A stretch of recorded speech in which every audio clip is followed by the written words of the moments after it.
O Personal Royal Hotel traz para você um novo conceito em hospedagens e eventos no centro da cidade. Conforto nas acomodações, internet sem fio, restaurante, estacionamento coberto e uma completa área de lazer fazem da sua estadia no Personal um agradável prazer.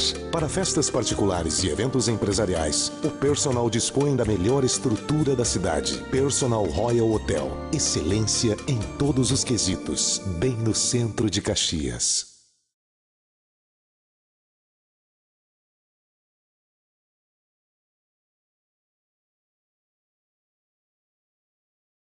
Apoio Cultural, Personal Royal Hotel e Habitas.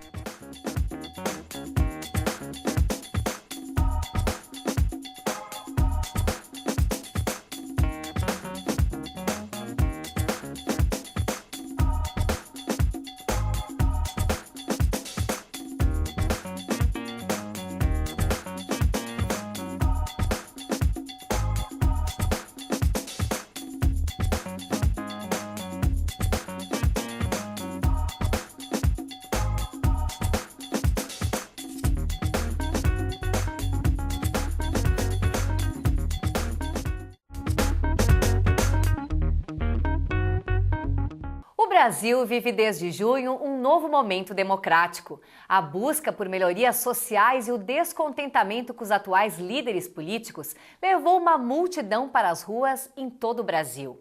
Na capital gaúcha, a primeira passeata foi ainda em março e começou pela redução da passagem de ônibus do transporte coletivo urbano.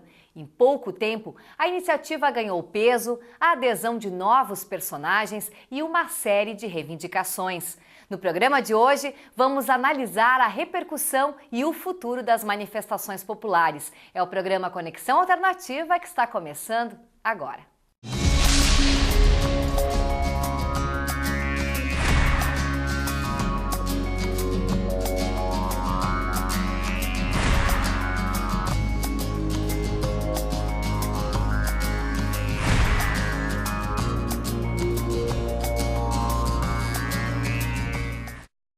Olá, gurias, tudo bem? Bem-vindas ao programa. Tudo ótimo. Tudo bem. A nossa convidada de hoje é a coordenadora do curso de História da UX, a Deise Lange. Tudo bem, Deise? Bem-vinda. Eu que agradeço o convite. Deise, se a gente fizer um retrospecto da história, que momento é esse que nós estamos vivendo hoje? Bom, a sociedade, os diferentes grupos sociais, eles estão exatamente de um lugar que eles nunca deveriam ter saído, né? Que é realmente na rua. Porque desde a abertura política, nós estamos num caminho de construção de uma democracia e a democracia ela não se constrói pelo consenso, né? Ela se constrói exatamente através do conflito. Então, a importância do movimento é exatamente até para a gente rever historicamente vários sensos comuns, né? Principalmente aquele que a gente herdou da ditadura militar, que os movimentos sociais são movimentos da desordem, são o movimento da baderna, né? Os grupos sociais na rua, eles são importantes exatamente para a gente ver que tem muita coisa ainda para ser construída numa sociedade dita democrática. Na verdade, a única questão assim que eu vejo, eu acho que o importante disso tudo é a politização e a responsabilidade pelo andamento do nosso ente Estado, que a gente está muito afastado do Estado. O único compromisso que o cidadão tem hoje com o Estado é ir votar.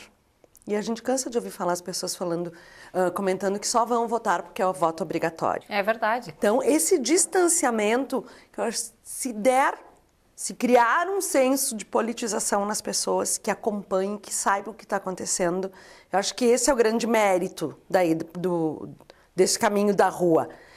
E a retomada, porque eu acho que o movimento social tem que ter. Só que eu acho que por trás disso tem muito maquineísmo, muitas manipulações. Porque o movimento, na verdade, começou sem lideranças definidas, né? Eu acho que a sociedade na rua muda um paradigma, né? É a quebra de um paradigma. A gente, quando realmente a gente retomou o processo político, né, de abertura política, a gente apostou numa democracia representativa. A democracia representativa, ela convida o cidadão, né, a me representar, né? A gente não tem condições de fazer uma democracia direta, mas a gente tem condições de mostrar para a sociedade que a democracia representativa não te representa mais, né? Ou seja, a necessidade de mudar esse paradigma para uma democracia participativa. E a democracia participativa, ela exige uma maior transparência das ações do Estado. O Estado existe, ele é fundamental, né? Assim, sem o Estado a gente não se governa. Nós né? não temos uma sociedade pronta Exata. para... Não, nem, senão a gente cai no anarquismo. Eu acredito né? no anarquismo, né? Por isso, então. Mas o Estado, né? Mas o único problema, aí são várias questões, né? Porque aí a gente vai lá para a retomada histórica do surgimento do Estado. Por que o Estado existe, né? Porque o ser humano ele possui os diferentes grupos sociais têm diferentes pontos de vista, visões de sociedade. Logo, a sociedade é ideológica, né? As minhas ideias, as ideias dos outros grupos sociais. Além disso, nós somos uma sociedade dividida em classes. Eu não estou só falando da questão econômica, estou falando da questão cultural, política e o individualismo, né? Então, por a sociedade ser tão conflituosa, né, surge o Estado. E o Estado, exatamente, qual é a função dele? É o bem comum, né? Não é o privilégio e nem usar a coisa pública, né, para os seus interesses. O Estado existe exatamente para promover o bem comum. E os movimentos sociais mostram exatamente que há um descontentamento da sociedade com as ações do Estado. Agora, Vir, como é que tu vês como espectadora dessas manifestações populares na rua? Tu te sente representada, de certa maneira, por essas pessoas que estão lutando por melhorias sociais, ou tu vê um pouco como uma certa baderna, porque junto com esses grupos, esses coletivos que levantaram o movimento, acabam, enfim, sendo infiltradas outras pessoas que estão aí só para realmente provocar atos de violência e de vandalismo? Olha, na verdade, assim, a minha criação, né, a minha geração já se constituiu com aquela ideia de que política é uma coisa ruim, de que os políticos, na verdade, que representam... São todos corruptos de uma forma geral. Não tem uma índole legal e que, vamos supor que a pessoa, quando decide ser política, é porque ela já tem um interesse embutido de crescimento pessoal, ou de se promover, enfim...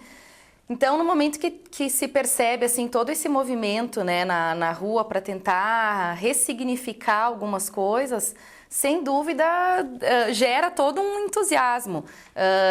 Até assim a nível na questão psicológica mesmo, né, propriamente falando, aquela semana onde a gente ligava a televisão e a maioria dos canais abertos estavam mostrando as mesmas cenas do povo na rua, reivindicando, enfim... A gente percebe a comoção nas pessoas que entram no consultório, que saem do consultório, que conversam, que tu encontra muitas vezes no mercado, na padaria, enfim. As pessoas têm um ímpeto de querer realmente assim, fazer valer a sua voz, porque eu acho que essa é a maior marca, digamos assim, é a pessoa não poder se pronunciar. Parece que ela tem que seguir todo um padrão para chegar até lá. Eu acho que muitas vezes o povo, e acho que até isso ainda não está constituído, né, internamente, de como fazer valer a sua voz. Por onde eu tenho que trâmites eu tenho que usar quando realmente alguma coisa não me agrada. Mas isso é fazer política no dia a dia, né? É poder mostrar a insatisfação e lutar por essas melhorias. Tá, isso que eu vejo assim, ó, que as pessoas vão muito na linha do eu não sou um político, eu não entendo política, eu não quero política, eu não gosto de política. Mas todas nossas relações são políticas, tá? E são pautadas por questões ideológicas. E eu me abasteço disso, eu ajo no meu dia a dia por essas questões. A minha ética está ligada a questões políticas, de formação de indivíduo. Então é isso que eu digo, se este movimento despertou nas pessoas a possibilidade de eles se olharem como um ente político, ela cumpriu um papel. Sim, é verdade. Caso contrário, não. Mas até que ponto essas mobilizações nas ruas realmente interferem nas decisões políticas? Bom, Bertoldo Brecht, ele já colocava no século XIX, né, que o maior analfabeto é o analfabeto político, né? A pessoa que não se interessa por política, tá? É uma pessoa totalmente alienada, né? Por quê? Porque é o político que define o preço do meu aluguel, é o político que define o preço do pão, é o político que define a prostituição e a droga que está na rua. Né? Então, a pessoa fechar os olhos e dizer que não se mete em política, ele está assinando um atestado de alienação. Né? O que os grupos sociais mostram na rua? Que existem pessoas dominadas. Né? O que é a dominação? A dominação é tu saber quais são os teus problemas sociais, né? O que me aflige é a questão da passagem, o que me aflige é não ter emprego, o que me aflige... Então, nesse momento se coloca em questão isso. Não me pareceu que essa movimentação de rua tenha alcançado também esse objetivo. Porque não teve um grupo coeso, a gente não foi para a rua para alguma coisa. Vamos cumprir a Constituição, vamos, sabe? Era cada um levantando um cartazinho. Eu disse, eu vou levantar o cartaz, eu quero um gato novo, eu quero um pela carro redução novo, da passagem de ônibus só. Sabe? Agora que tem uma extensa pauta de reivindicações que eu me pergunto, será Mas que... cada um tá É uma polifonia, né, gente? De uma maneira ou outra, é a sociedade falando, para te ver exatamente como a sociedade é conflituosa. É difícil tu chegar a um consenso. Como a gente tem uma demanda acumulada. Porque o que é o consenso para o Estado? Né? Como é que o Estado atende os interesses da sociedade? Através das políticas públicas. Né? Como é que a gente vê o outro? É muito bonito, eu sou democrático, vou começar a respeitar o outro, né? Tá, mas é difícil lidar com o outro. Por quê? Porque o outro é tratado como problema. O Estado, quando define vai haver cotas públicas, as pessoas que não se vê beneficiadas com essa política pública, eles vão cair em cima disso, e a gente observa isso. Por quê? Porque muitas vezes as ações e as não ações do Estado também são políticas. Né? Então, é essa questão, eu acho que é uma polifonia muito grande, eu acho que é um despertar, sim, talvez, da sociedade politicamente, mas ela também nunca saiu da rua. Na verdade, são muitos interesses em jogo, né? Um deles é, sim, uma pauta de reivindicações extensa e legítima. Mas quais são os outros interesses, na opinião de vocês? O que está por trás? Exato. Olha, eu acho que tem muita coisa. O que me incomodou de tudo isso foi o uso desses espaços públicos para a destruição do patrimônio. Isso é uma coisa que realmente, para mim, não representa ninguém, não representa nada. Né? Eu acho que sim, o interesse de quem não está no governo de desestabilizar o governo. Né? A gente sabe disso, então aí nós poderíamos falar de direita e esquerda. Hoje em dia já se discute se nós ainda temos direita e esquerda, porque eles têm objetivos, têm programas de governo e querem alcançar. Se depois existe uma palavrinha que eu digo que é a prostituta das palavras, que é a governabilidade, te obriga a acordos que maculam toda a tua ideologia. Mas o partido político também é manifestação social. E o Estado não se mantém sem um partido político. Acho que as pessoas não podem ter esse sonho bizarro, né? Porque senão cada um, eu volto a dizer, cada um estaria com a sua bandeira e com o seu pedido e a gente não conseguiria politizar a população, que eu acho que esta é a grande questão, se nós vamos conseguir ou não vamos conseguir, levando em conta ainda que nós ainda temos ideologicamente uma carga lá da ditadura, porque os filhos da ditadura não sabiam como se comportar nesse espaço democrático, e agora que vem essa discussão dos netos da ditadura, né? A gente vive hoje numa sociedade que nós estamos inseridos numa sociedade midiática, né?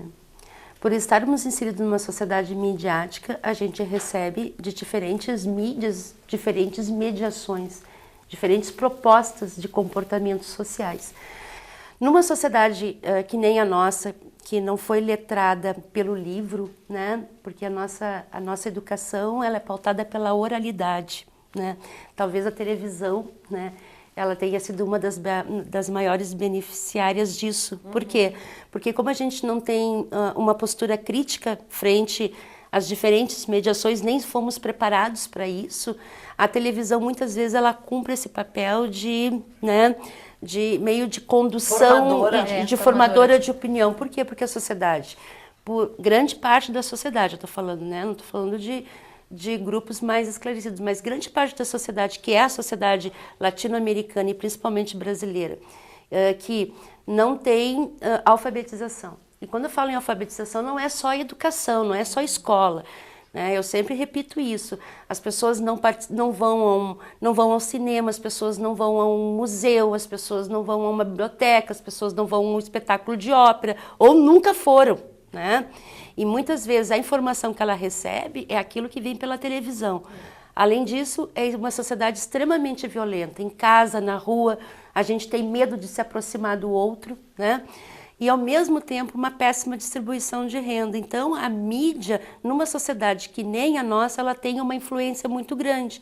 Mas em compensação, nós também temos uma outra parcela da sociedade, que não é essa né, mais desigual, que está usando as redes sociais, né, e colocando em mobilização um outro tipo de proposta de interação social, né?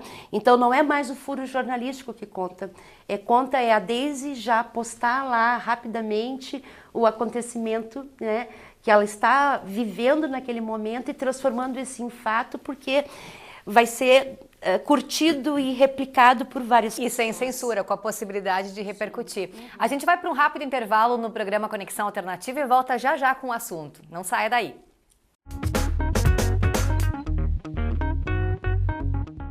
O Personal Royal Hotel traz para você um novo conceito em hospedagens e eventos no centro da cidade. Conforto nas acomodações, internet sem fio, restaurante, estacionamento coberto e uma completa área de lazer fazem da sua estadia no Personal um agradável prazer. Para festas particulares e eventos empresariais, o Personal dispõe da melhor estrutura da cidade. Personal Royal Hotel. Excelência em todos os quesitos, bem no centro de Caxias. O Personal Royal Hotel traz para você um novo conceito em hospedagens e eventos no centro da cidade. Conforto nas acomodações, internet sem fio, restaurante, estacionamento coberto e uma completa área de lazer fazem da sua estadia no Personal um agradável prazer.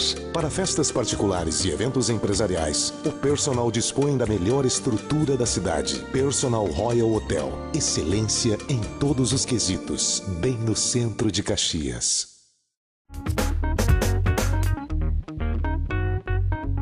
E estamos de volta com o programa Conexão Alternativa, hoje falando sobre as manifestações populares nas ruas. No bloco anterior, desde tu comentaste sobre a chamada de toda essa população para os protestos através das redes sociais, dos sites, dos blogs. Qual é o impacto dessa nova forma de fazer política?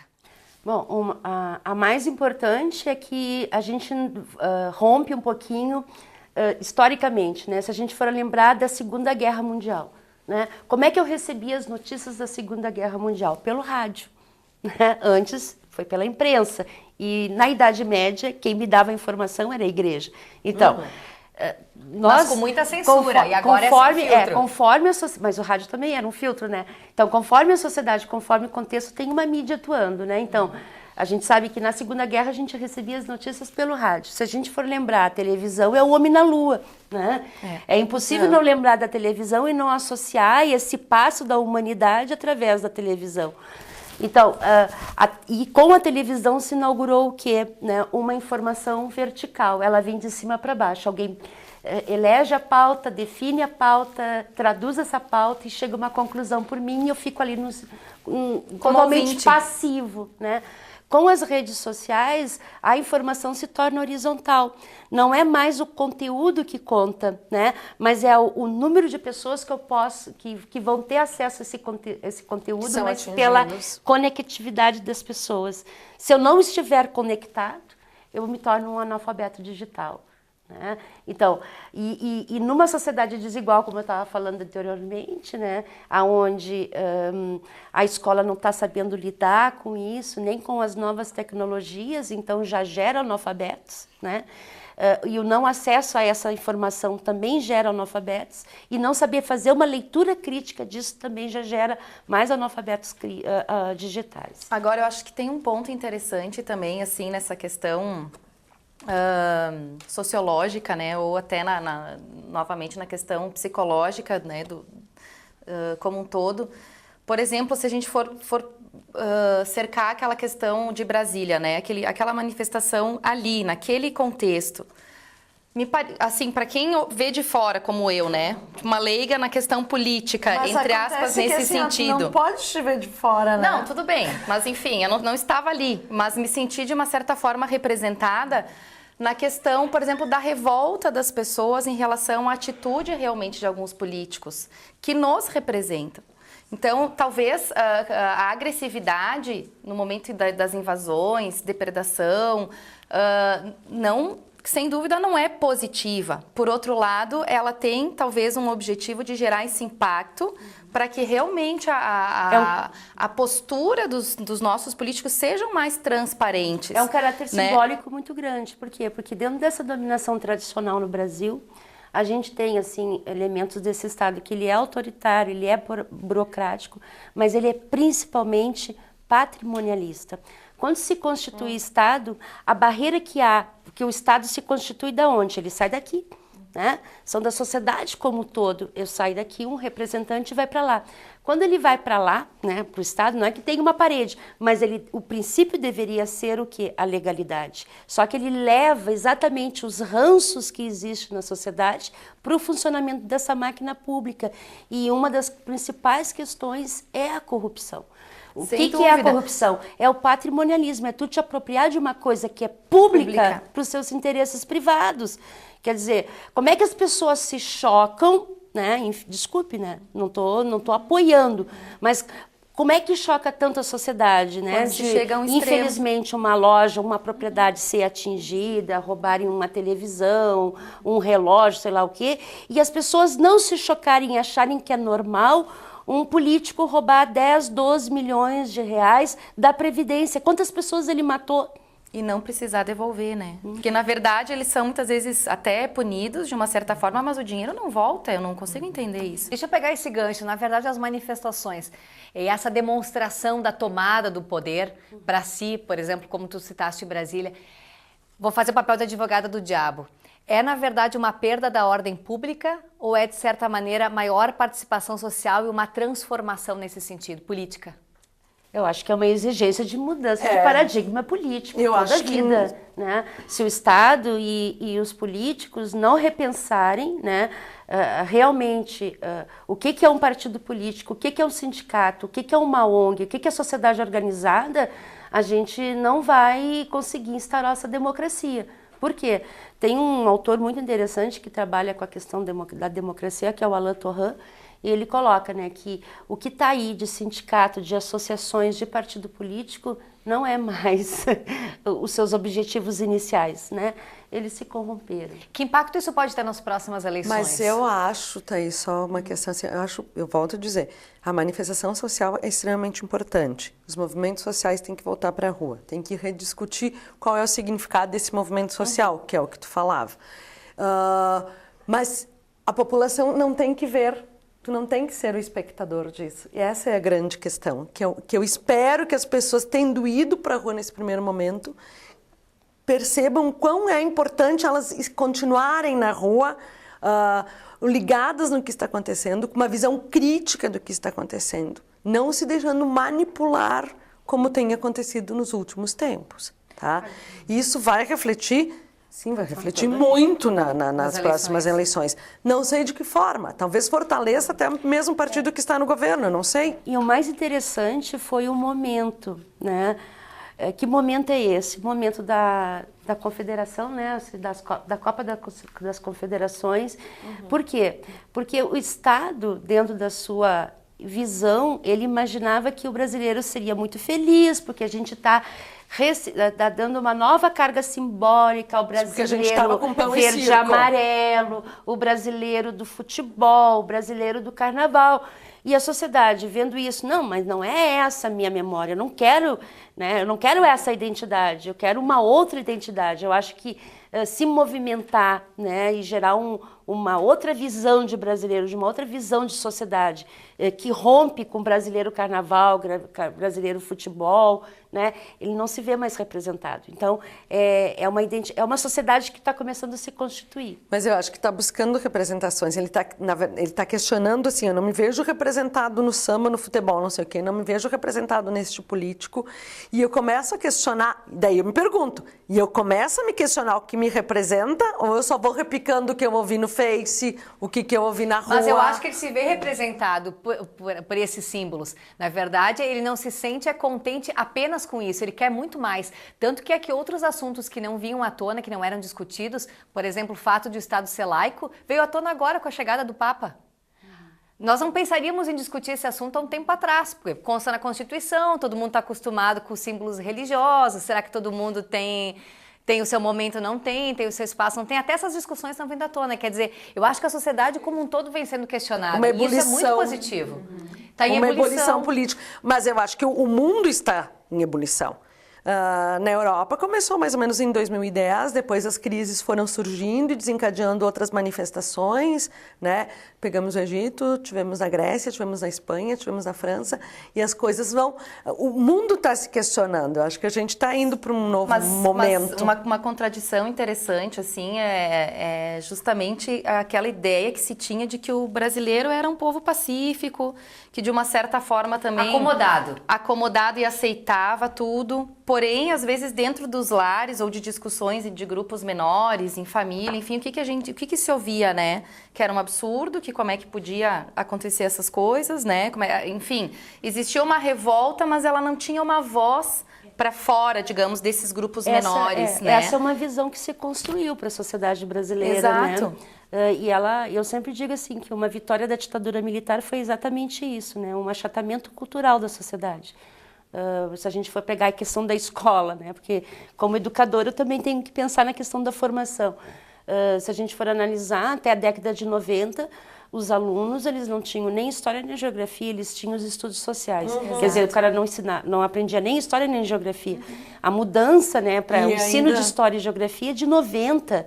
Então, é a geração que provavelmente a gente está começando a preparar, né, de realmente não mais decoreba, não mais aquele ensino tradicional, mas um ensino talvez mais crítico, né, de Exatamente. Possibilitar que o aluno, porque a escola não precisa mais despejar informações para os alunos têm muita informação, ele tem que saber lidar com essas informações e ver o que realmente é útil, né, para a sua formação crítica. O que sempre me lembra da desestruturação do Estado, ela se dá a partir da desestruturação do indivíduo, que é agora tudo isso. E o ensaio sobre a cegueira do Saramago, a todo momento eu chegava, quando é que nós vamos chegar? E aonde nós vamos chegar? Tá aí uma boa dica de livro e de filme, inclusive. Ensaio sobre a cegueira. Gurias, muito obrigada pela participação de vocês e até a próxima. Obrigada. E o programa Conexão Alternativa de hoje vai ficando por aqui. Obrigada pela sua audiência. Nós estamos hoje gravando na casa do nosso patrocinador, no Personal Royal Hotel. A você, obrigada pela audiência, uma boa semana e nos encontramos na próxima quarta-feira, sempre com um assunto novo. Até lá!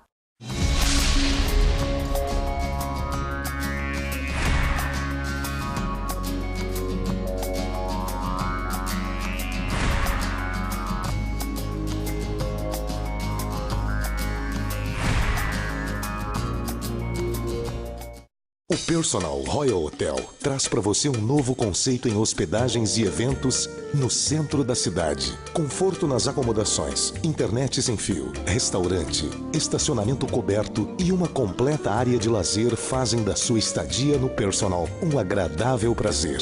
Para festas particulares e eventos empresariais, o Personal dispõe da melhor estrutura da cidade. Personal Royal Hotel. Excelência em todos os quesitos, bem no centro de Caxias.